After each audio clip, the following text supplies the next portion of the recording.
বোকা বাক্সর গণ্ডি ছাড়িয়ে মানুষের জীবন এখন মুঠোফোনে বন্দি। দিন দিন শক্তিশালী হয়ে উঠছে সোশ্যাল মিডিয়া।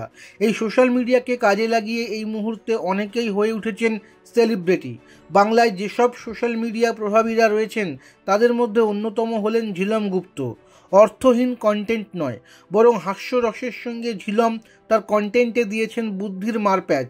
এবার এই ঝিলম ইউটিউবের গণ্ডি ছাড়িয়ে আত্মপ্রকাশ করলেন ওটিটির পর্দায়। সিরিজটি মুক্তি পেয়েছে অ্যামাজন প্রাইমে। প্রযোজক করণ জোহর। তবে কন্টেন্ট ক্রিয়েটার থেকে সোজা অভিনেতা হওয়া কিভাবে সম্ভব জানালেন ঝিলম। পরিচালক কলিন ডি কুনহার ডকুফিকশন ছবি লাভ স্টোরিয়ার মাধ্যমে বলা যেতে পারে সর্বভারতীয় স্তরে আত্মপ্রকাশ করলেন এই নেট প্রভাবী। বাস্তব জীবনের বিভিন্ন বয়সের দম্পতিদের প্রেমের আখ্যানকেই তুলে ধরেছেন পরিচালক।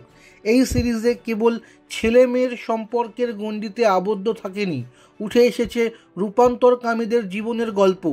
এই রকমই একটি দম্পতির গল্পে দীপনের চরিত্রে অভিনয় করেছেন ঝিলম।